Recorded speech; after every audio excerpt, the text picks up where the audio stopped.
아침에 눈을 떴는데요. 전화 한 통이 안 옵니다. 카톡 알림도 없고요. 달력 보니까 생일이더라고요. 예전 같았으면 회사 단톡방에서 케이크 이모티콘이 쏟아졌을 텐데 지금은 조용합니다. 이 순간 많은 분들이 그제야 깨닫습니다. 아, 나 진짜 혼자구나. 이게 은퇴 후 외로움의 시작입니다. 무섭죠. 돈이 줄어드는 것보다, 병원비보다 사실 이 정적이 더 사람을 무너뜨립니다. 은퇴를 앞두고 계신 분들이나 막 은퇴하신 분들 대부분 이렇게 생각하십니다. 사람 관계야 뭐 자연스럽게 이어지겠지. 평생 같이 일한 사람들이 있는데 설마 다 끊기겠어. 그런데요, 현실은 정말 냉정합니다. 회사라는 울타리가 사라지는 순간 관계도 같이 증발하는 경우가 너무 많습니다. 이건 성격 문제가 아니라 구조의 문제입니다. 직장 인간관계의 대부분은 역할로 이어져 있었거든요. 부장, 과장, 팀장이라는 명함이 사라지는 순간 그 관계를 유지할 이유도 같이 사라집니다. 여기서 중요한 게 있습니다. 은퇴 후 사람 하나 안 남은 이유, 대부분 딱 한 가지 준비를 건너뛰었기 때문입니다. 바로 일 없이도 이어지는 관계를 미리 만들어두지 않았다는 겁니다. 이게 없으면 은퇴는 곧 고립의 시작이 됩니다. 한 분 이야기부터 해볼게요. 50대 후반의 대기업에서 퇴직하신 분인데요. 퇴직 전까지만 해도 하루에도 수십 통씩 전화 받던 분이었습니다. 회식, 골프, 출장, 늘 사람이 주변에 있었죠. 은퇴 후 첫 해는 괜찮았습니다. 밀린 여행 다니고 집에서 쉬고 그럴듯해 보였죠. 그런데 2년 차부터 갑자기 시간이 길어지기 시작합니다. 낮에 만날 사람이 없고 아내는 여전히 자기 일정이 있고 친구들은 아직 직장에 묶여 있습니다. 결국 하루에 말 섞는 사람이 편의점 직원 한 명뿐인 날이 반복됐다고 하시더라고요. 이분이 가장 후회한 게 뭔지 아십니까? 돈이 아닙니다. 퇴직 전에 회사 밖 인간관계를 하나도 만들어두지 않은 거였습니다. 또 다른 분은 조금 다릅니다. 은퇴 전에 이미 지역 탁구 모임에 발을 담그셨던 분입니다. 처음엔 운동이 목적이었는데 시간이 지나면서 자연스럽게 사람들과 밥도 먹고 생일도 챙기고 서로 아픈 얘기도 나누게 됐다고 합니다. 은퇴 후에도 하루 루틴이 크게 바뀌지 않았습니다. 아침에 탁구장 가고 점심 먹고 오후엔 동네 사람들과 커피 한 잔. 이분이 하신 말이 아직도 기억에 남습니다. 회사는 그만뒀는데 삶은 안 그만둔 느낌이라고요. 차이는 딱 하나였습니다. 역할이 아니라 관심사로 이어진 관계가 있었느냐 없었느냐였습니다. 세 번째 사례는 조금 씁쓸합니다. 은퇴 후 부부 사이가 더 멀어진 경우입니다. 남편은 집에만 있고 아내는 자기 모임이 있습니다. 남편은 사람 만나는 법을 아내에게만 의존해 왔던 거죠. 결국 아내 일정에 맞춰 움직이다 보니 자존감이 무너지고 말수가 줄고 부부 사이도 삐걱거리기 시작했습니다. 이분이 뒤늦게 깨달은 게 있습니다. 배우자 하나만으로는 노후의 인간관계를 감당할 수 없다는 사실입니다. 이건 사랑의 문제가 아니라 구조의 문제입니다. 많은 연구에서도 이 얘기를 합니다. 노후 삶의 만족도를 결정하는 가장 큰 요소 중 하나가 사회적 연결감이라고요. 소득이 조금 적어도 건강이 완벽하지 않아도 정기적으로 만나는 사람이 있는 노인은 그렇지 않은 노인보다 우울감과 고립감이 훨씬 낮다고 합니다. 사람은요, 필요 없어지는 순간 가장 빨리 무너집니다.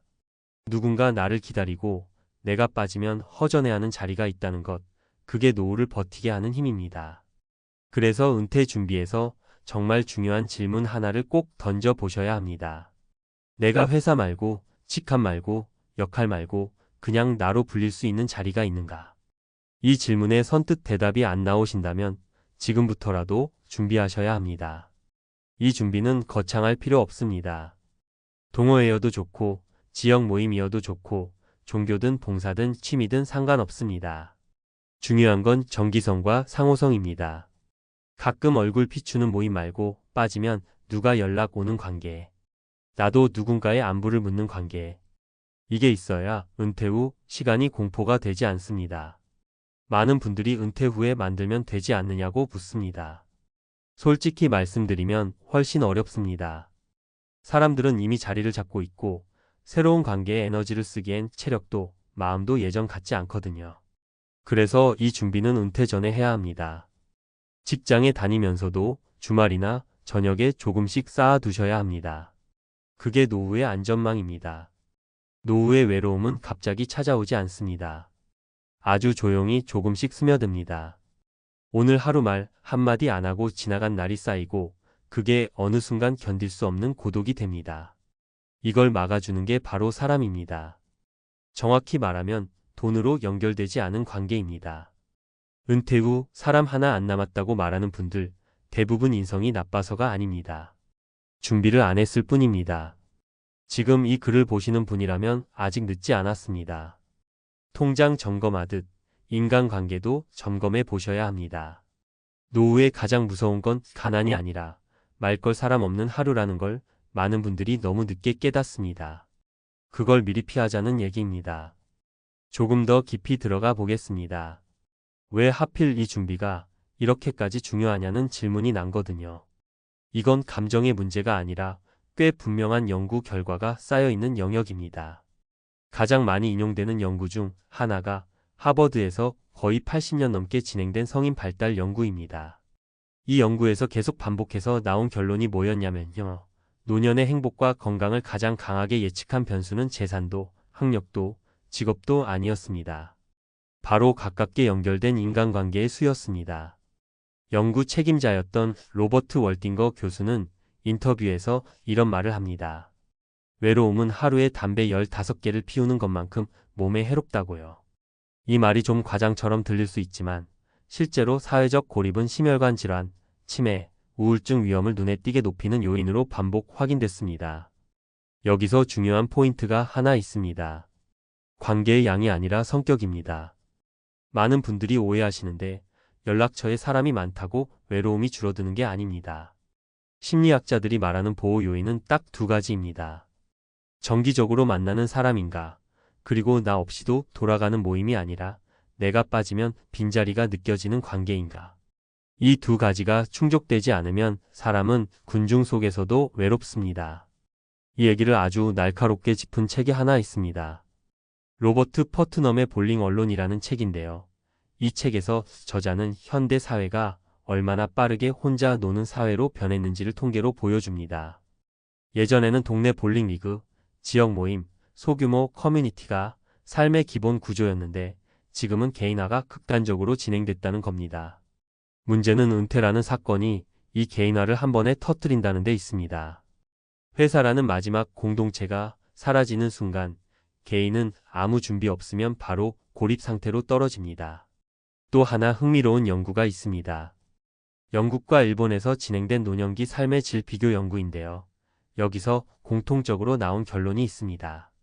경제 수준이 비슷한 노인들 사이에서도 정기적 모임에 참여하는 집단과 그렇지 않은 집단의 삶의 만족도 차이가 상당히 컸다는 겁니다. 특히 주목할 점은 이 차이가 시간이 갈수록 더 벌어졌다는 사실입니다. 은퇴 직후에는 비슷해 보이는데 3년, 5년 지나면서 격차가 확연해집니다.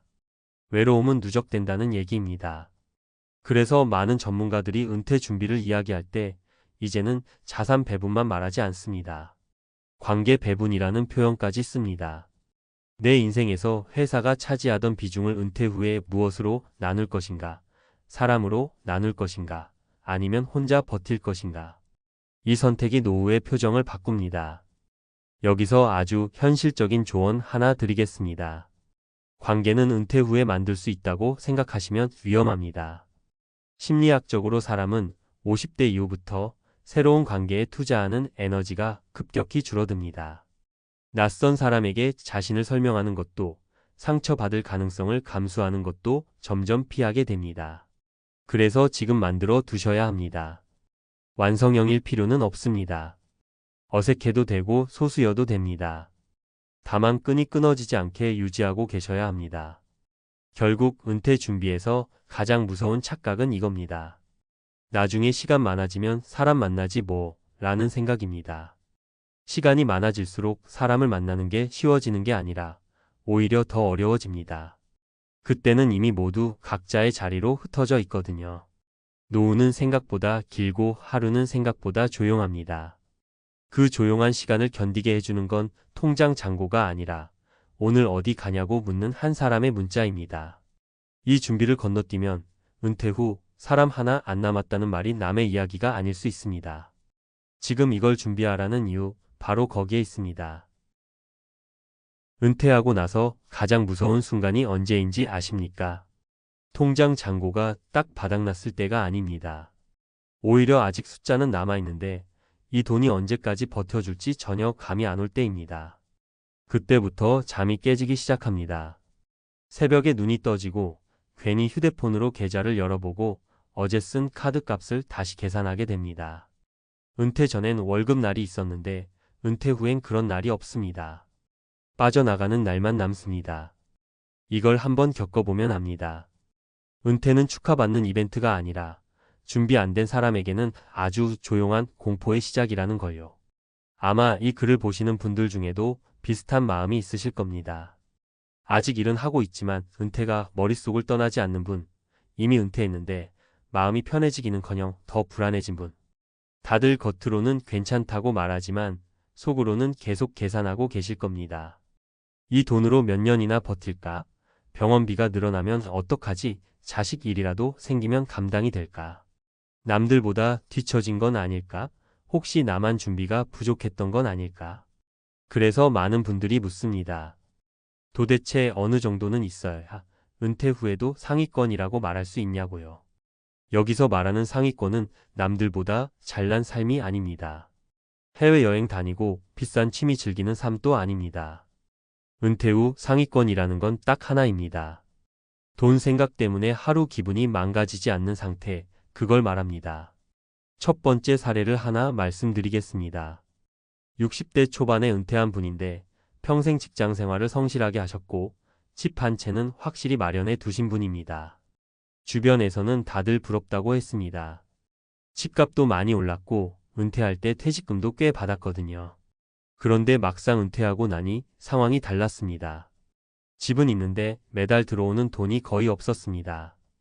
연금은 최소 생활비 수준이었고 병원비나 보험료, 관리비를 내고 나면 항상 불안했습니다.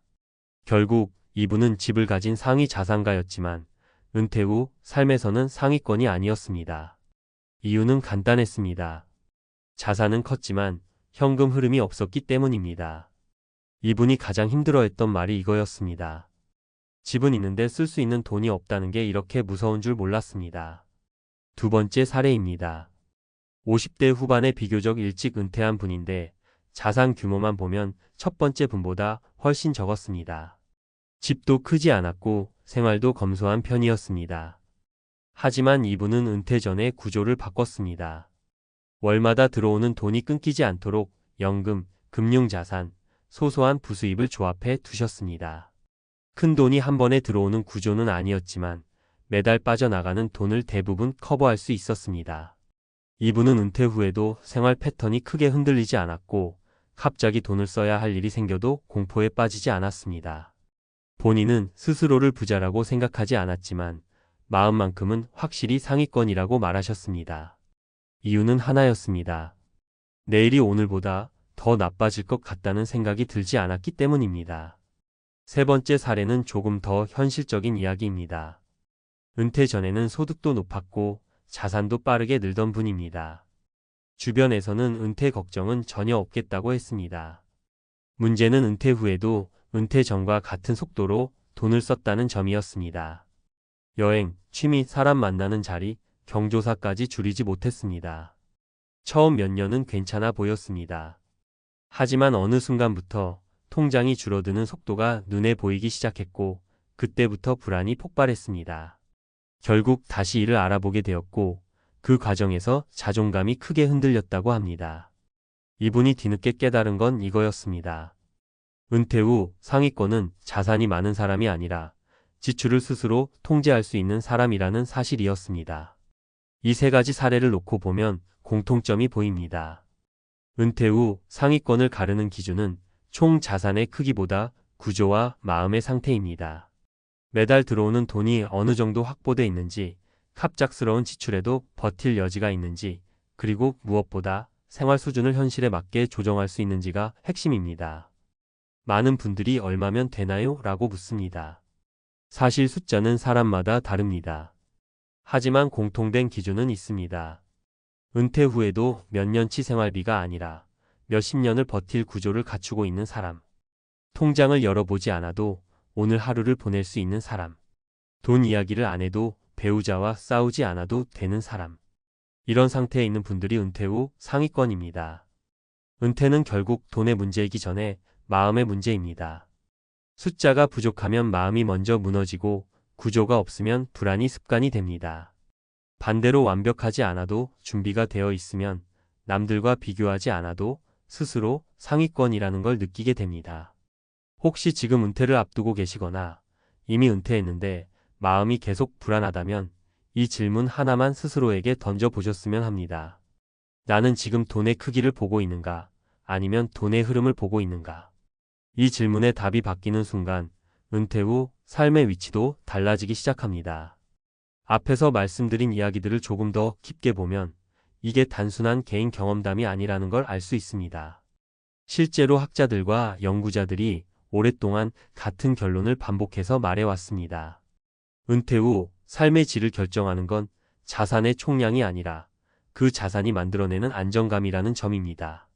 미국의 경제학자들이 은퇴자들을 장기간 추적한 연구를 보면 흥미로운 결과가 나옵니다. 은퇴 직후 자산 규모가 컸던 사람들 중 상당수가 몇 년 안에 삶의 만족도가 급격히 떨어졌고, 반대로 자산 규모는 크지 않았지만 예측 가능한 현금 흐름을 가진 사람들은 시간이 지날수록 만족도가 오히려 올라갔다는 겁니다. 이 연구에서 반복적으로 등장하는 단어가 있습니다. 바로 예측 가능성입니다. 내년에, 아니 다음 달에 내 삶이 어떻게 굴러갈지 대략이라도 그려지는 사람이 은퇴 후 상위권이라는 겁니다. 이 이야기는 경제학 책에서도 그대로 나옵니다.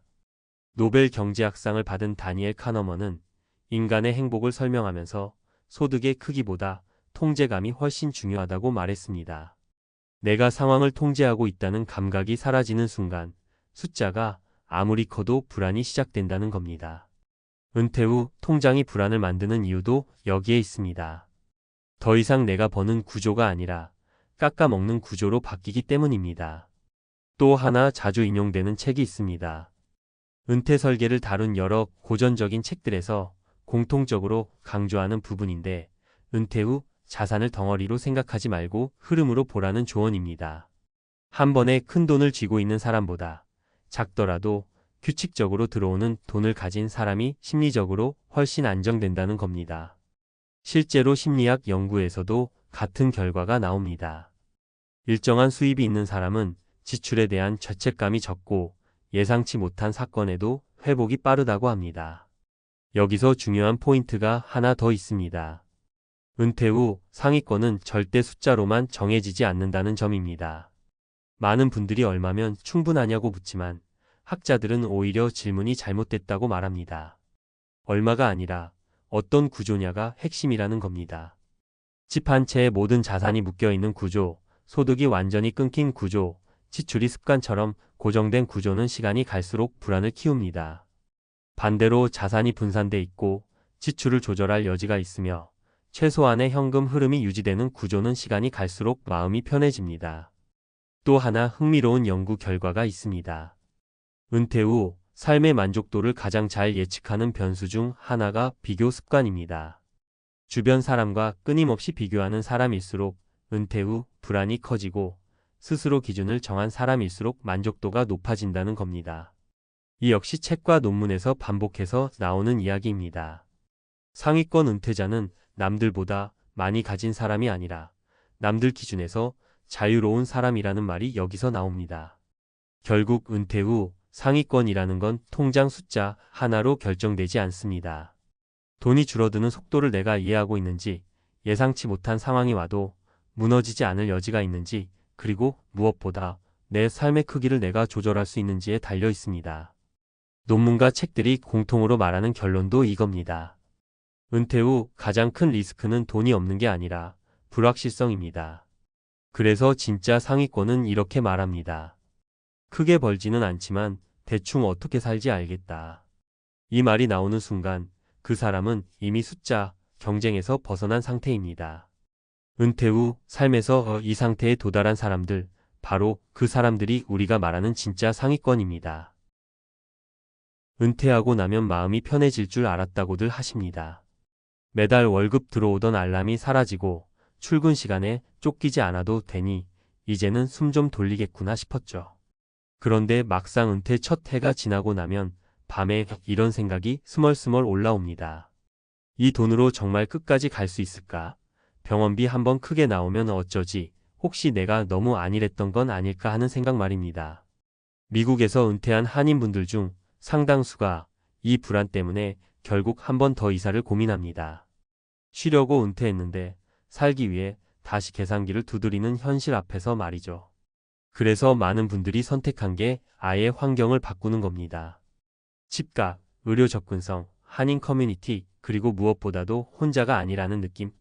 이 네 가지가 맞아떨어지는 도시로 조금씩 이동하기 시작했고 그 흐름이 몇몇 도시로 또렷하게 모였습니다. 겉으로 보면 다들 날씨 좋아서요, 생활비가 좀 싸서요 라고 말하지만 속내를 들어보면 공통점이 있습니다. 여기 아니면 불안해서 못 살겠다는 이야기입니다. 첫 번째로 많이 정착한 곳이 로스앤젤레스입니다. 특히 코리아타운을 중심으로 한 지역은 여전히 은퇴 한인들의 마지막 선택지처럼 남아 있습니다. 집값이 비싸다는 건 누구나 아는데도 불구하고 떠나지 못하는 이유가 분명합니다. 병원 예약 하나, 약국에서의 한마디 설명, 은행 창구에서의 작은 오해까지 전부 스트레스가 되는 나이가 되면 한국말이 통한다는 사실 하나만으로도 삶의 난이도가 확 내려갑니다. 실제로 70대 초반에 은퇴하신 한 분은 애리조나로 갔다가 다시 LA로 돌아오셨습니다. 생활비는 줄었지만 응급실에서 의사 말이 안 들려서 겁이 덜컥 났던 경험 이후로는 그 어떤 비용 절감도 의미 없었다고 하시더군요. 그분은 다시 LA로 돌아온 뒤 이렇게 말하셨습니다. 돈은 조금 더 들지만 잠은 훨씬 편하게 잔다고요. 두 번째로 눈에 띄게 늘어난 곳은 댈러스입니다. 특히 텍사스 북부 쪽은 은퇴 한인들 사이에서 요즘 가장 많이 회자되는 지역입니다. 이유는 단순합니다. 소득세가 없고 집값이 아직 감당 가능한 수준이며 한인 상권과 교회, 병원이 빠르게 자리를 잡았기 때문입니다. 50대 후반에 은퇴하신 부부 한 쌍은 캘리포니아 집을 정리하고 댈러스로 옮긴 뒤 매달 고정 지출이 눈에 띄게 줄었다고 하셨습니다. 예전엔 집세와 보험료만 생각해도 가슴이 답답했는데 지금은 연금과 투자 수익만으로도 생활이 돌아간다는 안정감이 생겼다고요. 다만 여름 더위가 생각보다 훨씬 힘들어서 처음 몇 해는 적응하는데 애를 먹었다고 솔직히 털어놓으셨습니다. 그래도 불안이 줄어든 게 더 크다고 하셨습니다. 세 번째로 많이 언급되는 도시는 애틀랜타입니다. 남부 특유의 여유로운 분위기와 함께 한인 사회가 단단하게 형성된 곳이죠. 특히 은퇴 후에도 완전히 일을 끊지 않고 파트타임이나 소규모 비즈니스로 소득을 조금이라도 이어가려는 분들에게는 선택지가 많은 도시입니다. 60대 중반에 은퇴하신 한 분은 애틀랜타로 이주한 뒤 한인 마트 근처에서 주 이틀만 일하면서 생활 리듬을 유지하고 계십니다. 돈 때문만이 아니라 사람을 만나고 쓸모 있다는 감각을 잃지 않기 위해서라고 하시더군요. 그분 말씀이 인상 깊었습니다. 완전히 쉬어버리면 오히려 불안이 더 커진다고요. 이 도시들의 공통적으로 흐르는 정서는 하나입니다. 화려한 노후가 아니라 불안이 관리 가능한 삶을 원한다는 점입니다. 은퇴 전에는 연금 액수, 자산 규모만 계산하면 될 것 같았는데 막상 은퇴하고 보니 진짜 중요한 건 매일 아침 마음이 얼마나 편한가였다는 이야기를 다들 하십니다. 병원 가는 길이 익숙한지, 말이 통하는 이웃이 있는지, 갑자기 도움이 필요할 때 연락할 사람이 있는지, 이런 것들이 노후의 안정감을 좌우합니다. 미국에서 은퇴한 한인들이 특정 도시로 몰리는 현상은 유행이 아니라 생존 전략에 가깝습니다. 비용을 줄이기 위한 이동도 있고 외로움을 피하기 위한 선택도 있으며 건강을 지키기 위한 결정도 있습니다. 중요한 건 남들이 간다고 따라가는 게 아니라 내가 어떤 불안을 가장 크게 느끼는지를 먼저 아는 겁니다. 돈이 제일 무서운 분도 있고 건강이 두려운 분도 있고 혼자가 되는 게 제일 겁나는 분도 계십니다. 은퇴는 끝이 아니라 환경을 다시 고르는 시작에 가깝습니다. 어디에 사느냐에 따라 같은 연금, 같은 자산이라도 삶의 체감 온도는 완전히 달라집니다. 그래서 많은 한인 은퇴자들이 결국 한 번은 이동을 합니다. 그 선택의 끝에서 공통적으로 나오는 말이 있습니다. 조금 늦었지만 이제야 숨 쉬면서 사는 것 같다고요. 앞에서 이야기한 도시 선택을 조금 더 멀리서 보면 이건 단순한 이민 패턴이 아니라 노년기의 생존 전략에 가깝습니다. 이걸 감정이 아니라 연구로 들여다보면 더 또렷해집니다. 노후에 사람이 불안을 느끼는 핵심 요인이 뭔지를 이미 수많은 논문과 책들이 반복해서 이야기해 왔거든요. 가장 많이 인용되는 연구 중 하나가 하버드에서 진행한 성인 발달 연구입니다. 80년 넘게 사람들의 삶을 추적한 이 연구는 노년의 행복과 안정에 가장 큰 영향을 미치는 요소가 돈의 총액이 아니라 지속적인 사회적 연결이라고 말합니다. 이 연구 결과는 책 더 구드 라이프에서도 자세히 설명되는데 여기서 중요한 문장이 하나 나옵니다.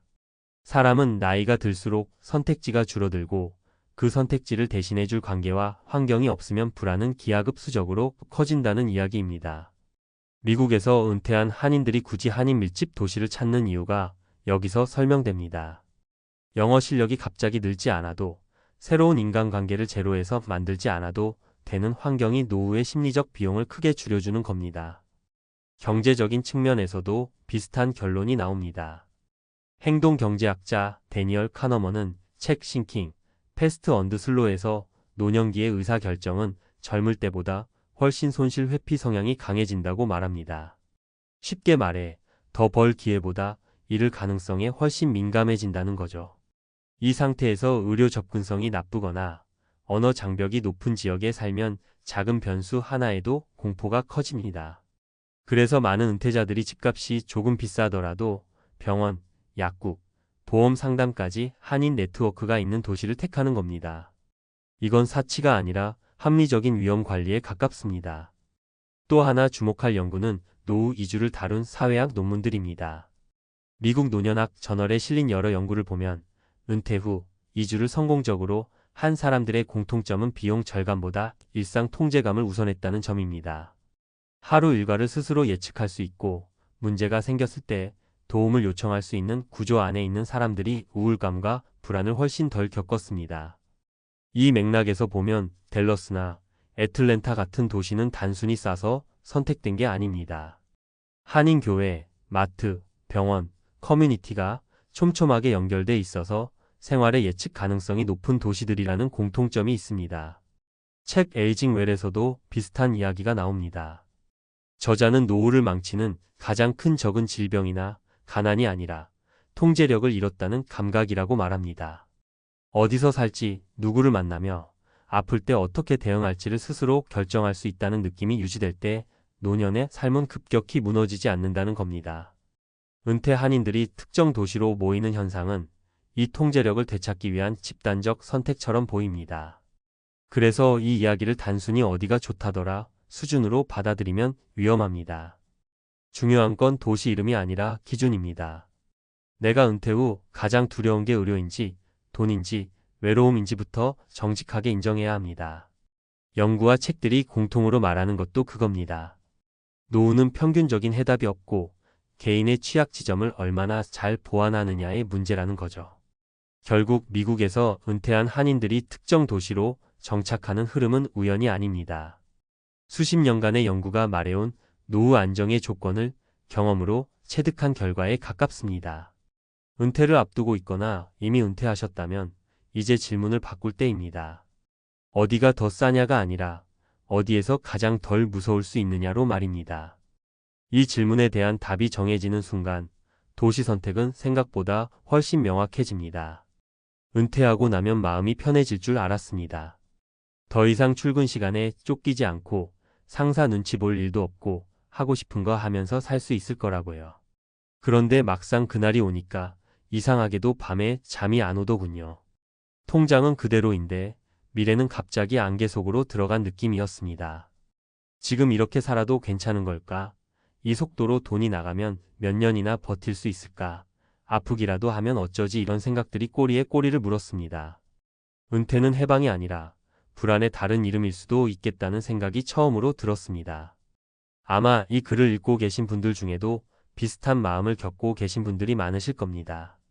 아직 은퇴 전이신 분들도 마찬가지고요.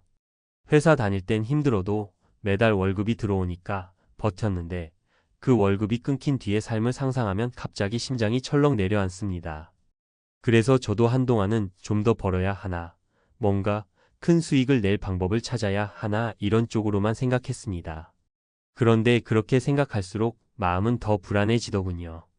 돈을 더 벌어야 안심이 될 것 같았는데 오히려 반대였습니다. 그래서 방향을 바꿨습니다.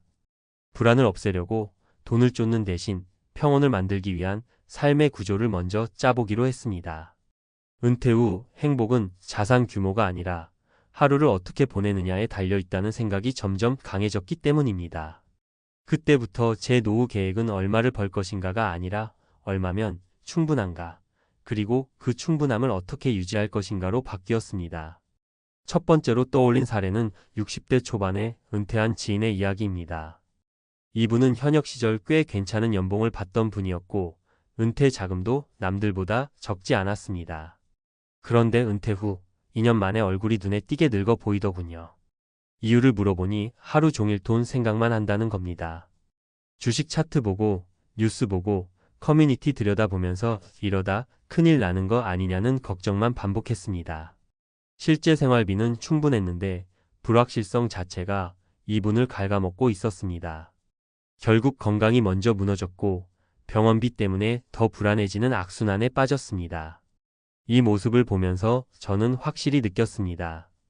은퇴 후 가장 무서운 건 돈이 줄어드는 게 아니라 불안을 관리하지 못하는 삶이라는 걸요. 두 번째 사례는 반대로 아주 담담한 분입니다. 은퇴 후 화려한 계획도 없고 수익형 사업도 하지 않습니다. 대신 생활비를 철저히 낮췄습니다. 집은 이미 정리했고 차도 한 대만 유지합니다. 외식은 줄였지만 대신 매일 산책을 하고 동네 도서관을 다니고 주말에는 봉사활동을 나갑니다. 이분의 통장을 보면 솔직히 넉넉하다고 말하긴 어렵습니다. 그런데 얼굴에는 늘 여유가 있습니다. 이유를 물어보니 이렇게 말하더군요. 나는 이미 충분히 살고 있어. 더 늘릴 게 없으니까 잃을 것도 없지. 이 말이 꽤 오래 마음에 남았습니다. 평온은 자산의 크기가 아니라 기대치의 크기에서 나온다는 걸 이분이 몸으로 보여주고 있었습니다. 세 번째 사례는 은퇴 준비 중인 후배의 이야기입니다. 아직 은퇴까지 몇 년 남았지만 이 친구는 이미 은퇴 후 하루를 구체적으로 그려놓았습니다. 아침에 몇 시에 일어날지, 점심은 어떻게 해결할지, 일주일에 몇 번은 어떤 활동을 할지까지요. 수입 계획도 물론 있지만 그보다 먼저 생활 구조를 만들었습니다. 덕분에 이 친구는 은퇴하면 뭐하지? 라는 질문 자체가 없습니다. 저는 이걸 보면서 깨달았습니다. 은퇴 불안의 상당 부분은 공백에서 나온다는 걸요. 시간이 비어있고 역할이 비어있고 계획이 비어있으니까 불안이 그 자리를 채우는 겁니다. 이 세 가지 사례를 곱씹으면서 제 노후 계획도 자연스럽게 정리됐습니다. 저는 은퇴 후에도 무리해서 수익을 만들려고 애쓰지 않기로 했습니다. 대신 고정비를 먼저 낮추고 변동비를 유연하게 관리하는 구조를 만들 생각입니다. 매달 꼭 나가야 하는 돈을 최소화하면 수입이 조금 흔들려도 마음이 덜 흔들립니다. 그리고 하루를 채울 작은 루틴들을 만들기로 했습니다. 운동, 독서, 사람 만나는 시간, 혼자 있는 시간까지요. 이런 것들이 채워져 있으면 돈 생각이 끼어들 틈이 줄어듭니다. 무엇보다 중요한 건 남들과 비교하지 않겠다는 다짐이었습니다.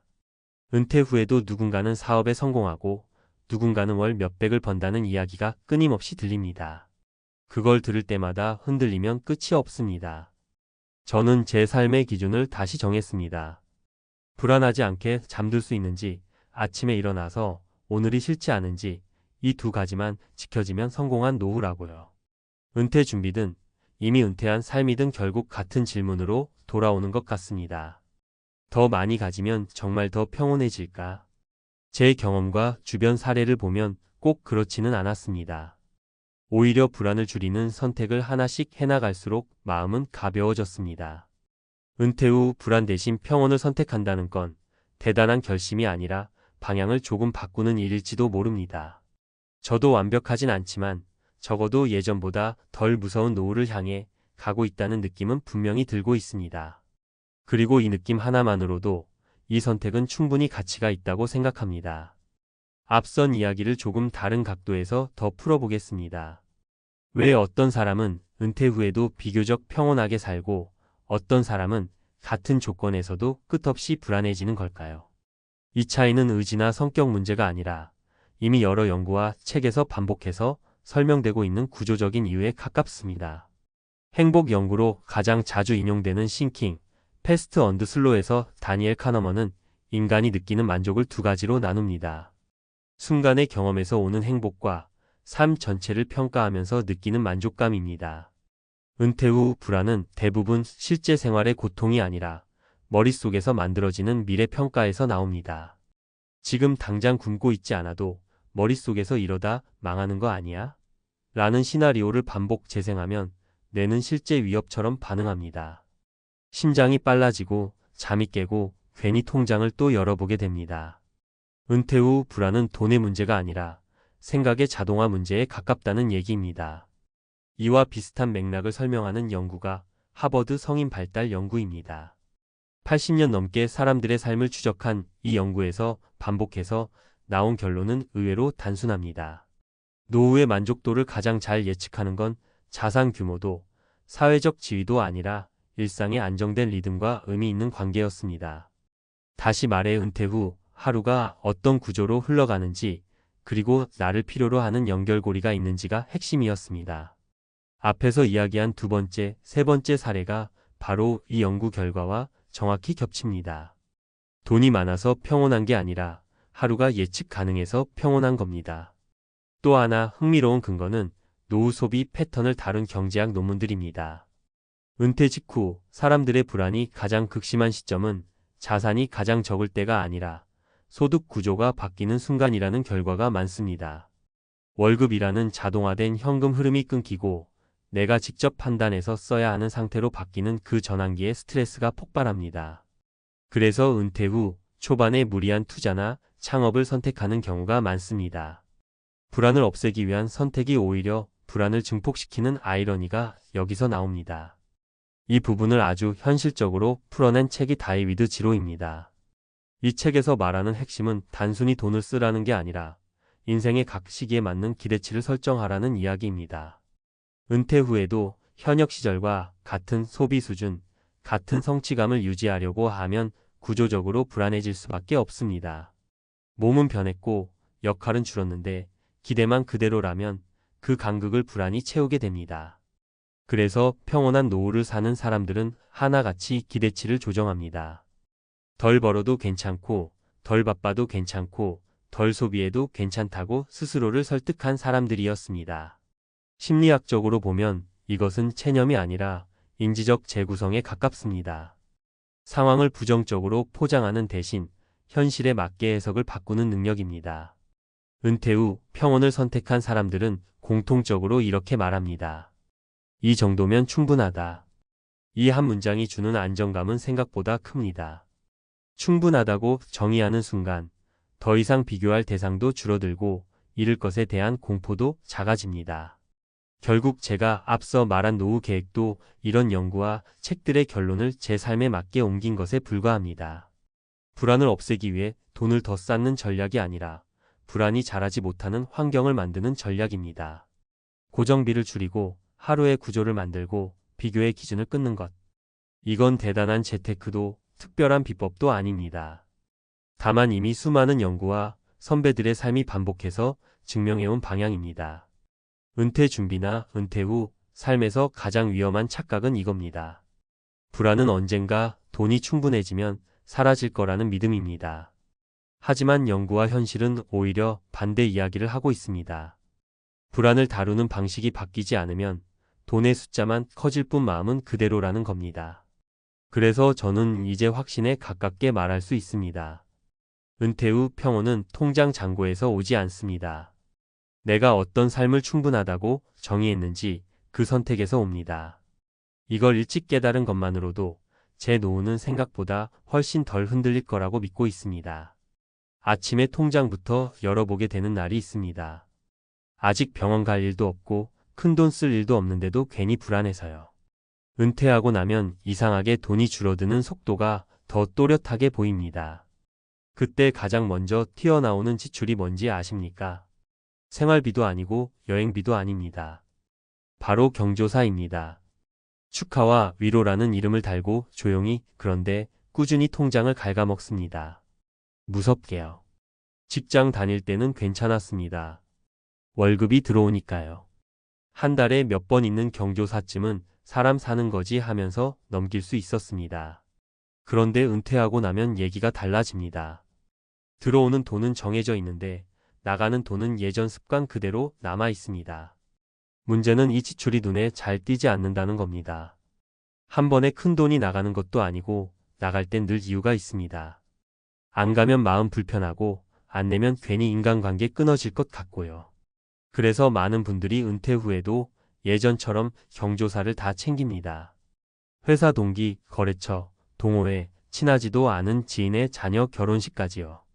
그러다 어느 순간 문득 이런 생각이 듭니다. 나는 지금 누구를 위해 이 돈을 쓰고 있는 걸까? 그리고 이 관계는 내 노후를 지켜줄 수 있을까? 첫 번째 사례는 50대 후반에 은퇴한 남성 이야기입니다. 공기업에서 오래 일했고 퇴직 후에도 사람이 자산이라는 말을 믿었습니다. 그래서 경조사는 빠지지 않았습니다. 결혼식이든 장례식이든 늘 얼굴을 비췄고 봉투도 예전 기준 그대로 냈습니다. 문제는 은퇴 후 3년쯤 지나면서부터였습니다. 월 지출을 정리해보니 경조사 비용이 생각보다 컸습니다. 연간으로 계산해보니 거의 1,000만 원에 가까웠습니다. 더 충격적이었던 건 본인이 몸이 아파 몇 달 집에 누워 있었을 때 연락 온 사람은 그중 몇 명 되지 않았다는 사실이었습니다. 그때 처음으로 내가 지켜온 관계가 실제로 나를 지켜주지는 않는구나라는 걸 깨달았다고 하시더군요. 두 번째는 부부 은퇴 사례입니다. 자영업을 하다 60 초반에 가게를 정리한 부부였는데 은퇴 후에도 예전 손님, 거래처, 동네 모임까지 경조사를 계속 챙겼습니다. 안 가면 소문 날까봐, 인간관계 끊길까 봐서요. 그런데 몇 년 지나고 보니 부부 사이가 점점 예민해졌습니다. 이유는 단순했습니다. 돈 때문이었습니다. 왜 거기까지 가야 해? 그 사람 우리한테 뭐 해줬어? 이런 말들이 오가기 시작했습니다. 결국 부부가 앉아서 진지하게 정리를 했습니다.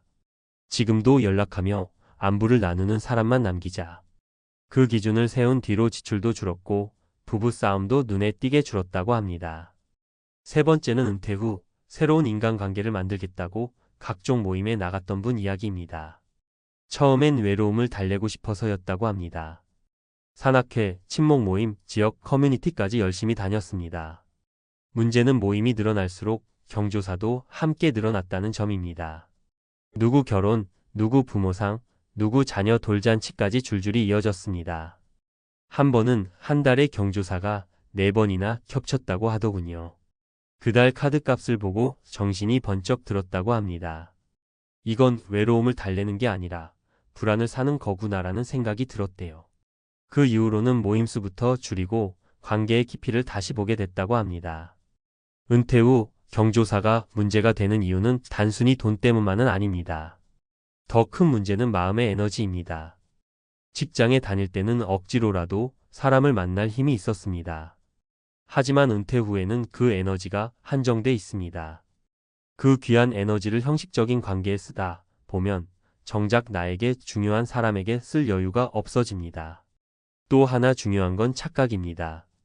경조사를 챙기면 관계가 유지될 거라는 착각입니다. 실제로는 그렇지 않은 경우가 훨씬 많습니다. 관계는 돈으로 유지되지 않습니다.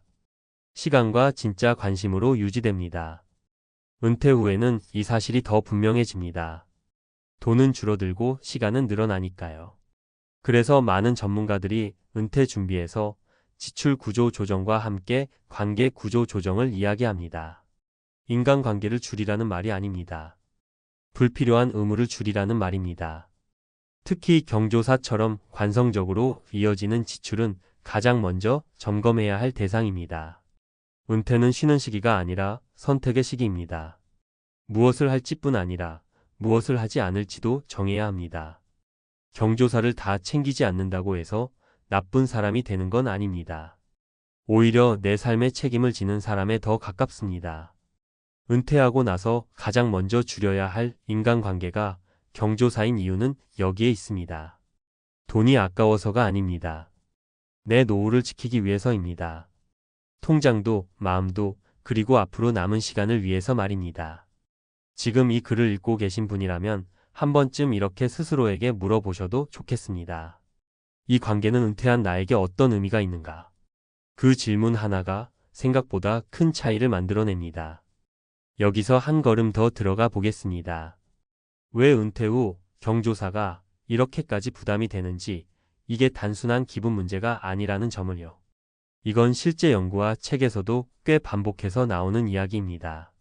미국의 사회학자들이 은퇴 이후 삶을 추적한 연구들을 보면 공통적으로 나오는 단어가 하나 있습니다. 선택된 관계입니다.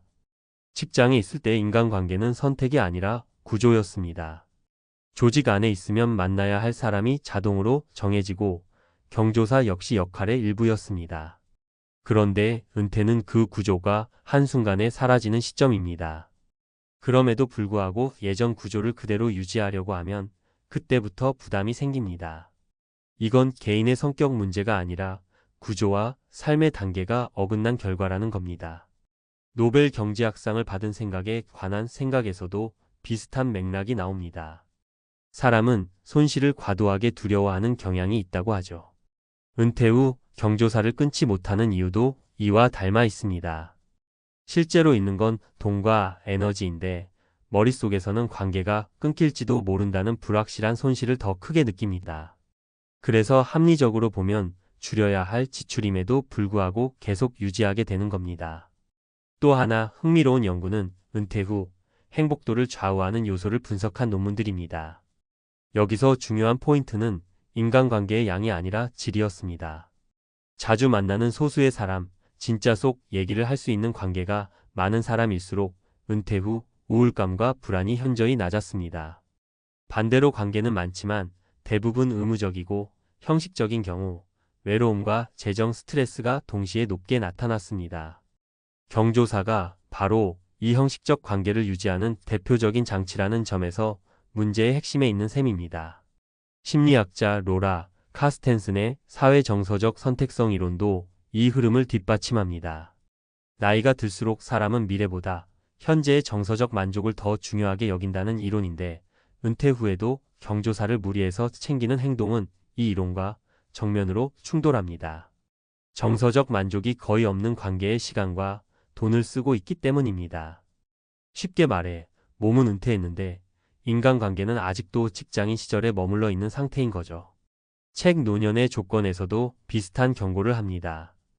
은퇴 후 삶을 불행하게 만드는 대표적 요인으로 의무의 지속을 꼽습니다. 이미 역할이 끝났음에도 스스로에게 과거의 역할을 계속 요구하는 순간 노후는 쉼이 아니라 또 다른 노동이 된다는 겁니다. 경조사는 그 의무가 가장 분명하게 드러나는 영역입니다. 안 가면 죄책감, 가면 피로감. 어느 쪽이든 마음이 편하지 않습니다. 재정적으로도 마찬가지입니다. 행동경제학에서는 작은 반복 지출이 장기적으로 가장 큰 스트레스를 만든다고 봅니다. 경조사는 한 번 한 번은 크지 않지만 예측이 어렵고 통제하기 힘든 지출입니다. 그래서 은퇴 후 고정비보다 더 큰 불안 요인이 됩니다. 계획할 수 없는 돈이 나간다는 느낌, 이게 사람을 계속 긴장 상태로 만듭니다. 결국 은퇴 후 경조사를 줄인다는 건 인간관계를 정리한다는 의미가 아닙니다. 삶의 우선순위를 다시 설정하는 일에 가깝습니다. 지금 내 삶에 실제로 남아줄 사람은 누구인지, 내가 아플 때 연락할 사람은 누구인지, 그리고 그 관계를 유지하는데 정말로 돈이 필요한지 묻는 과정입니다. 은퇴는 내려놓는 연습의 시작입니다. 일칙함, 월급만 내려놓는 게 아닙니다. 필요 없어진 의무까지 함께 내려놓을 때 비로소 은퇴다운 삶이 시작됩니다. 경조사를 줄이는 결정이 어렵게 느껴진다면 그건 아직 관계를 줄이는 게 아니라 불안을 줄이는 단계에 와 있기 때문일지도 모릅니다. 그리고 그 불안을 하나 내려놓을 때마다 노후는 생각보다 훨씬 가벼워집니다. 통장부터 먼저 무너졌습니다. 시골로 내려오면 숨은 돌틈에서 돈이 새어나갈 거라고는 솔직히 생각 못했습니다. 집값 싸고 공기 좋고 텃밭 조금 가꾸면서 살면 자연스럽게 돈 걱정도 사라질 줄 알았습니다. 은퇴만 하면, 도시를 떠나기만 하면 인생이 한결 가벼워질 거라고 믿었던 거죠. 그런데 시골살이 5해 차에 통장을 열어본 날 손이 잠깐 멈췄습니다. 잔고가 줄어드는 속도가 도시 살 때보다 더 빨라져 있었거든요. 은퇴를 앞두거나 이미 은퇴하신 분들 중에 이런 생각 한 번쯤 해보셨을 겁니다. 이제는 서울, 수도권에서 버티지 말고 내려가야 하나. 아파트 관리비, 세금, 외식비, 병원비까지 생각하면 도심은 너무 비싸 보이니까요. 저도 그랬습니다. 30년 넘게 직장 다니다가 퇴직하고 나니 더 이상 도시에서 비싼 생활비를 감당할 이유가 없어 보였습니다. 그래서 과감하게 결정을 내렸습니다. 집을 정리하고 작은 지방 도시 근교 시골로 내려갔습니다. 처음 1년은 정말 좋았습니다. 월세 없고 관리비 거의 없고 마트 대신 로컬 시장을 이용하니 지출이 확 줄어드는 느낌이었습니다. 아침에 일어나 창문 열면 산이 보이고 사람들 인심도 괜히 따뜻해 보였습니다. 아, 이게 은퇴 후 삶이구나 싶었죠. 그런데 그 평온함이 돈 문제 앞에서는 오래가지 않았습니다. 가장 먼저 느낀 건 시골은 싸다는 말이 절반만 맞다는 사실이었습니다. 집값이나 월세는 확실히 저렴합니다. 하지만 그 외의 비용은 생각보다 만만치 않습니다. 병원 하나 가려면 차로 한참을 가야 하고 대중교통이 불편하니 결국 차를 2대 굴리게 됩니다. 기름값, 보험료, 수리비가 매달 고정비처럼 나갑니다. 도시에 있을 땐 지하철 타고 해결되던 일이 시골에선 전부 돈이 되는 구조입니다. 첫 번째 사례는 60대 초반에 은퇴하고 귀촌한 부부 이야기입니다. 서울에서 살 때는 아파트 관리비와 외식비 때문에 월 생활비가 부담이라고 하셨습니다. 그래서 시골 단독주택을 매입해 내려왔습니다. 집값은 확실히 싸서 마음이 놓였다고 합니다. 문제는 그 다음이었습니다. 겨울 난방비가 예상보다 훨씬 많이 나왔고 집이 오래돼서 보일러, 지붕, 배수 문제까지 하나둘 터졌습니다. 도시에선 관리사무소에 전화 한 통이면 끝날 일이 시골에서는 전부 직접 돈 주고 해결해야 했습니다. 월세 안 내는 대신 집 수리비로 월세만큼 나가더라는 말이 딱 맞는 상황이었습니다. 두 번째 사례는 혼자 은퇴한 50대 후반 남성입니다. 도심 직장 생활을 끝내고 내려와서 소소하게 살겠다고 했습니다. 처음엔 생활비가 크게 줄어든 것처럼 보였습니다. 문제는 외로움이었습니다.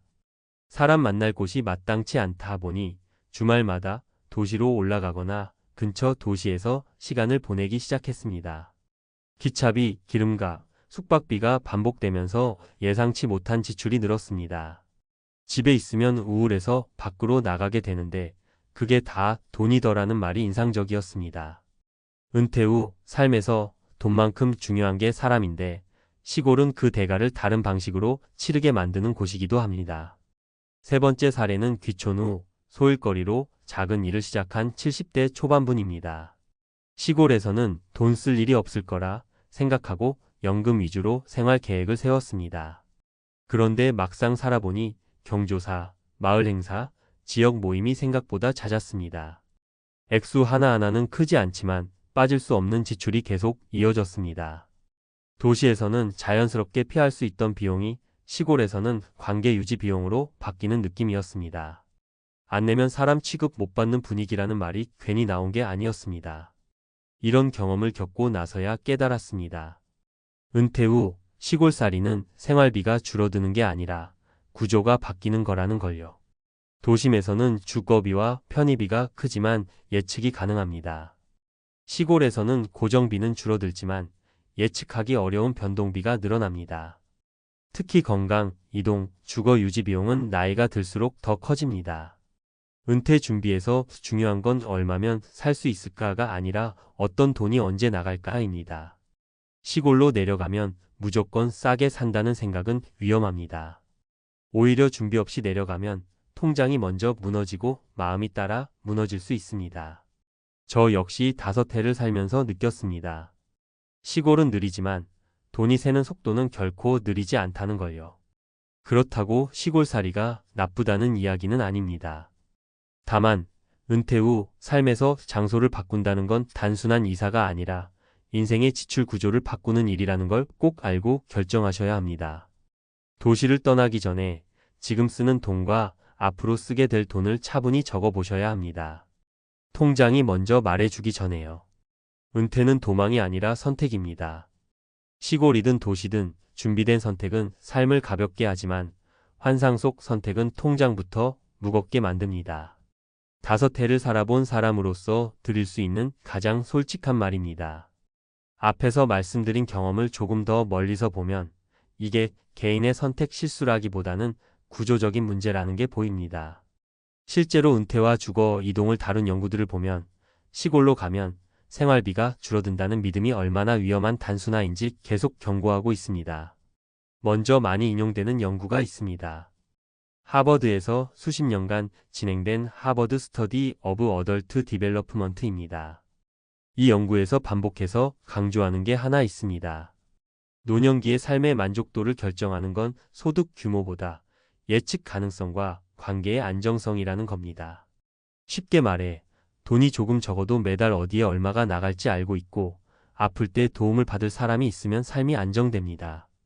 그런데 시골로 내려가는 순간 이 두 가지가 동시에 흔들리는 경우가 많습니다. 병원 접근성은 떨어지고 관계는 새로 만들어야 하고 그 과정에서 돈과 에너지가 동시에 소모됩니다. 비슷한 이야기를 하는 책이 있습니다. 은퇴 후 삶을 다룬 더 리타이어먼트 갬벌이라는 책인데요. 이 책에서는 은퇴자들이 가장 많이 하는 착각으로 고정비만 줄이면 안전하다는 생각을 꼽습니다. 주거비, 월세, 관리비 같은 눈에 보이는 비용만 줄이면 된다고 믿지만 실제 위험은 그 뒤에 숨어있는 변동비라고 말합니다. 특히 주택 유지비, 의료비, 이동비 같은 항목은 시골로 갈수록 통제가 어려워진다고 분석합니다. 저희가 실제로 겪은 상황과 거의 똑같은 이야기라 읽으면서 여러 번 고개를 끄덕이게 됐습니다. 국내 연구도 있습니다. 한국보건사회연구원에서 발표한 노인주거, 이동 관련 보고서를 보면 귀촌 귀농 후 생활비 만족도가 처음 12년은 높다가 이후 급격히 떨어지는 경향이 나타납니다. 이유를 살펴보면 단순합니다. 초반에는 집값 절감 효과가 크게 느껴지지만 시간이 지나면서 의료비, 차량 유지비, 주거, 수선비가 누적되기 때문입니다. 이건 개인의 씀씀이 문제가 아니라 나이가 들수록 필연적으로 발생하는 비용 구조입니다. 또 하나 중요한 포인트가 있습니다. 은퇴 후 삶에서 돈이 새는 이유는 소비 욕망이 아니라 불안이라는 점입니다. 이 부분은 스캐시티라는 책에서도 잘 설명됩니다. 사람은 미래가 불안할수록 즉흥적인 지출을 하거나 반대로 필요 이상으로 대비 비용을 쓰게 됩니다. 시골에 살면 불안 요소가 늘어납니다. 응급 상황이 생기면 어떻게 하지? 혼자 아프면 누가 도와주지? 이런 생각이 계속 머릿속에 맴돕니다.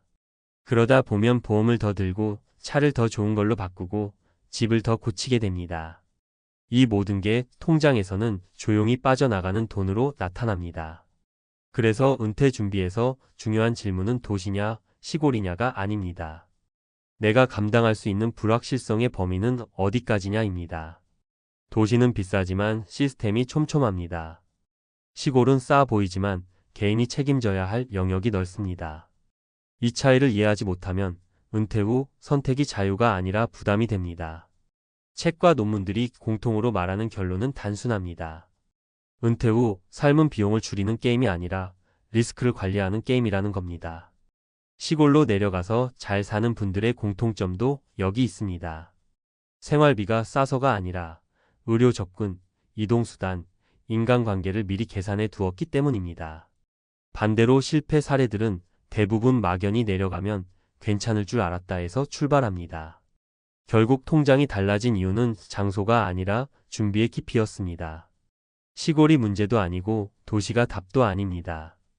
다만 은퇴 후에는 싼 곳보다 예측 가능한 곳이 훨씬 안전하다는 사실, 이건 경험으로도 연구로도 거의 같은 방향을 가리키고 있습니다. 이걸 알고 선택하느냐, 모르고 떠나느냐가 은퇴 후 삶의 온도를 완전히 바꿔놓습니다. 아침에 눈을 뜨는 순간부터 심장이 철렁 내려앉는 날이 있습니다. 통장 잔고를 확인하기도 전인데 이미 불안이 먼저 올라옵니다. 오늘 하루를 어떻게 보내야 할지, 이 긴 하루를 둘이서 어떻게 견뎌야 할지 그 생각이 먼저 앞섭니다. 은퇴하면 시간이 많아져서 여유로울 줄 알았고 둘이 있으니 외롭지는 않을 거라 믿었는데 막상 은퇴 후의 하루는 생각보다 훨씬 조용하고 그 조용함이 사람을 갉아먹습니다. 많은 분들이 은퇴를 돈의 문제로만 생각하십니다. 연금이 얼마 나오느냐, 모아둔 자산이 충분하냐, 집은 있느냐 없느냐. 그런데 실제로 은퇴 부부들을 만나 이야기를 들어보면 통장보다 먼저 무너지는 게 따로 있다는 말을 정말 자주 듣게 됩니다. 바로 하루의 리듬, 역할, 그리고 서로를 대하는 방식입니다. 직장에 다닐 때는 하루가 이미 정해져 있었습니다. 출근하고 일하고 퇴근하고 주말을 기다렸습니다. 말이 적어도 괜찮았고 서로의 하루를 깊이 들여다보지 않아도 버틸 수 있었습니다. 그런데 은퇴를 하고 나면 이야기가 완전히 달라집니다. 하루 종일 함께 있는데도 대화는 오히려 줄어듭니다. 할 일이 없다는 건 쉬는 게 아니라 정체된다는 뜻이더라고요. 첫 번째로 만난 분은 수도권에 사는 60 중반의 부부였습니다. 남편은 평생 제조업 현장에서 일하다가 정년퇴직을 했고 아내는 전업주부로 아이들을 키워오신 분이었습니다. 은퇴 전에는 남편이 집에 늦게 들어오는 날이 많았고 아내는 혼자 집을 지키는 시간이 길었습니다. 그래서 은퇴하면 둘이서 밥도 챙겨 먹고 산책도 하고 못다한 이야기도 나눌 수 있을 거라 기대했다고 합니다. 그런데 현실은 정반대였습니다. 남편은 아침에 일어날 이유가 사라졌고 아내는 하루 종일 남편의 눈치를 보게 됐다고 합니다. 남편은 TV를 보고 아내는 부엌을 정리하고 서로 말은 안 섞는데 집안 공기는 점점 무거워졌습니다. 어느 날 아내가 이렇게 말하더랍니다. 통장은 아직 괜찮은데 이 생활을 몇 년 더 해야 한다고 생각하니까 숨이 막혀요. 그 집 부부에게 문제는 돈이 아니라 하루를 채울 방법이 없다는 사실이었습니다. 두 번째 사례는 지방 소도시에 사는 은퇴 부부 이야기입니다. 이분들은 연금도 평균 이상으로 나오고 대출 없는 집도 가지고 있었습니다. 겉으로 보면 안정적인 노후였습니다. 그런데 남편은 은퇴 후 갑자기 아내에게 모든 생활 결정을 맡기기 시작했습니다. 예전에는 회사에서 결정권자였던 사람이 집에서는 아무것도 하지 않게 된 겁니다. 아내는 처음엔 남편이 쉬는 게 안쓰러워 이해하려 했다고 합니다. 그런데 시간이 지나면서 상황이 달라졌습니다. 남편은 점점 더 무기력해졌고 작은 일에도 짜증을 냈습니다. 아내는 혼자 집안일과 감정 노동을 떠안게 됐고 결국 이렇게 말했습니다. 돈은 있어요. 그런데 이 사람하고 하루 종일 같이 있는 게 제일 힘들어요. 은퇴 후 역할이 사라진 남편과 역할이 과도하게 늘어난 아내 사이에서 균형이 무너진 사례였습니다. 세 번째로 만난 부부는 은퇴 후 작은 자영업을 시도했다가 접은 분들이었습니다. 은퇴하고 그냥 쉬면 안 될 것 같아서 평생 모은 돈 일부를 들여 가게를 열었습니다. 처음엔 바쁘고 활기가 있어서 괜찮았다고 합니다. 그런데 몇 년 지나지 않아 체력도 떨어지고 매출도 줄면서 가게를 정리하게 됐습니다. 문제는 그 다음이었습니다. 일이라는 공동의 목표가 사라지자 두 분은 다시 하루 종일 집에만 머물게 됐습니다. 남편은 괜히 시작했다며 자책했고 아내는 그래도 해봤으니 됐다고 말했지만 속은 달랐습니다. 실패 경험이 둘 사이의 대화를 더 조심스럽게 만들었고 결국 말수가 줄어들었습니다. 아내는 이렇게 말했습니다. 돈을 잃은 것도 힘들었지만 남편이 자신감을 잃은 모습을 보는 게 더 괴로웠어요. 이 부부에게 무너진 건 통장이 아니라 서로를 바라보는 마음이었습니다. 이런 이야기를 종합해보면 공통점이 분명히 보입니다. 은퇴 부부의 문제는 단순히 자산 규모가 아닙니다. 하루를 어떻게 보내느냐, 서로 어떤 역할로 존재하느냐, 그리고 함께 있어도 각자의 영역을 지킬 수 있느냐의 문제입니다. 전문가들도 비슷한 이야기를 합니다. 은퇴 후 삶의 만족도를 결정하는 가장 큰 요소는 소득 수준보다 일상 구조와 사회적 관계라고 합니다. 일을 그만두는 순간 소득뿐 아니라 정체성도 함께 내려놓게 되는데 이 공백을 채우지 못하면 불안과 갈등이 빠르게 커진다는 겁니다. 특히 부부만 남는 은퇴 이후에는 이 문제가 더 선명하게 드러납니다. 그래서 은퇴 준비는 단순히 얼마를 모으느냐의 문제가 아니라고 말씀드리고 싶습니다. 은퇴 후 하루를 어떻게 보낼지, 각자 어떤 시간을 가질지, 집안에서의 역할은 어떻게 나눌지에 대한 준비가 함께 이루어져야 합니다. 이걸 준비하지 않으면 통장은 버텨도 마음이 먼저 무너집니다. 많은 은퇴 부부들이 이렇게 말합니다. 돈은 생각보다 오래 버텼는데 하루가 너무 길어서 힘들었다고요. 은퇴 후의 진짜 위기는 숫자가 아니라 시간입니다. 그 시간을 어떻게 채우느냐에 따라 은퇴는 축복이 될 수도 있고 조용한 공포가 될 수도 있습니다. 지금 은퇴를 준비하고 계신 분이라면, 혹은 이미 은퇴 후를 살고 계신 분이라면 한 번쯤 이런 질문을 해보셔야 합니다. 우리는 하루를 어떻게 보내고 있는지, 둘이서도 각자의 삶을 살고 있는지, 그리고 서로에게 너무 많은 기대를 걸고 있지는 않은지 말입니다. 이 질문을 미루는 순간 통장보다 먼저 무너지는 건 결국 우리의 일상이 될 가능성이 큽니다. 이 지점에서 한 번 더 깊이 들어가 보겠습니다. 왜 은퇴 부부의 하루는 이렇게 쉽게 무너질까요? 이건 개인의 성격 문제도 아니고 유난히 준비를 못해서만 생기는 일도 아닙니다. 이미 여러 연구와 책에서 반복해서 경고해 온 구조적인 문제에 가깝습니다. 미국 심리학회에서 발표한 은퇴 적응 관련 연구를 보면 은퇴 후 삶의 만족도를 가장 크게 흔드는 요인은 소득 감소보다 역할 상실이라고 설명합니다. 사람은 돈이 줄어드는 것보다 내가 누구인지 설명할 말이 사라질 때 훨씬 큰 불안을 느낀다는 겁니다. 회사에서는 직함 하나로 설명되던 사람이 은퇴와 동시에 그냥 집에 있는 사람이 되는 순간 정체성이 공중에 뜹니다. 이 상태가 길어지면 무기력, 분노, 회피 같은 감정이 부부 관계로 그대로 흘러들어옵니다. 은퇴 관련 고전으로 자주 언급되는 책에서도 비슷한 이야기가 나옵니다. 은퇴는 휴식의 연장이 아니라 삶의 구조를 다시 설계하는 과정이라는 겁니다. 문제는 대부분의 사람들이 돈 설계만 하고 생활 설계는 하지 않는다는 데 있습니다. 몇 시에 일어날지, 누구를 만날지, 하루에 어떤 성취를 느낄지에 대한 그림이 없으면 하루는 생각보다 빨리 무너집니다. 그 빈 공간을 가장 가까운 사람, 즉 배우자가 채워야 하는 상황이 오고 그때부터 갈등이 시작됩니다. 사회학 쪽 연구를 보면 더 명확합니다. 은퇴 후 부부 갈등이 늘어나는 가장 큰 이유 중 하나가 과잉 동거입니다. 함께 있는 시간이 늘어나는데 각자의 영역은 줄어듭니다. 예전에는 떨어져 있어서 몰랐던 생활 습관, 말투, 감정 기복이 하루 종일 눈에 들어옵니다. 문제는 이걸 조정할 연습을 해본 적이 없다는 겁니다. 직장이라는 완충 장치가 사라진 상태에서 부부는 갑자기 서로의 전부가 되어버립니다. 이건 사랑이 깊어서가 아니라 대안이 없어서 생기는 압박입니다. 또 하나 중요한 지점은 통제감입니다. 여러 노년학 연구에서 공통적으로 말하는 게 있습니다. 은퇴 후 행복을 지키는 사람들의 공통점은 돈이 아니라 스스로 선택하고 결정하고 있다는 감각을 유지하고 있다는 겁니다. 반대로 하루 일정이 전부 배우자 중심으로 돌아가거나 아무 결정도 하지 않는 상태가 되면 우울감이 급격히 높아집니다.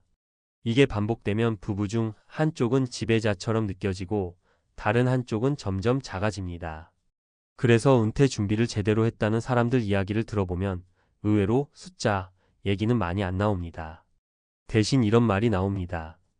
각자 나갈 시간이 있다. 각자 맡은 일이 있다. 하루에 한 번은 각자만의 성취가 있다. 이건 거창한 취미나 돈 드는 활동이 아닙니다. 동네 도서관, 체육관, 봉사, 소규모 모임 같은 아주 사소한 연결입니다. 하지만 이런 연결이 은퇴 부부를 숨쉬게 합니다. 책과 논문들이 공통으로 말하는 결론은 단순합니다. 은퇴는 둘이서만 잘 지내면 되는 문제가 아니라 둘이 각자의 삶을 유지한 채 함께 있는 상태를 만드는 일이라는 겁니다. 이 균형이 무너지면 아무리 연금이 나오고 집이 있어도 하루는 버겁습니다. 반대로 이 균형이 잡히면 통장이 불안해도 마음은 쉽게 무너지지 않습니다. 그래서 마지막으로 꼭 드리고 싶은 말이 있습니다. 은퇴 후 가장 먼저 점검해야 할 건 통장이 아니라 하루입니다. 우리는 하루에 무엇을 기대하고 있는지, 누구에게 너무 많은 의미를 맡기고 있는지, 그리고 스스로를 설명할 말이 남아있는지 말입니다. 이 질문에 답하지 못한 채 은퇴를 맞이하면 숫자는 버텨도 삶은 조용히 흔들리기 시작합니다. 그리고 그 흔들림은 대부분 생각보다 훨씬 빠르게 부부의 일상부터 무너뜨립니다.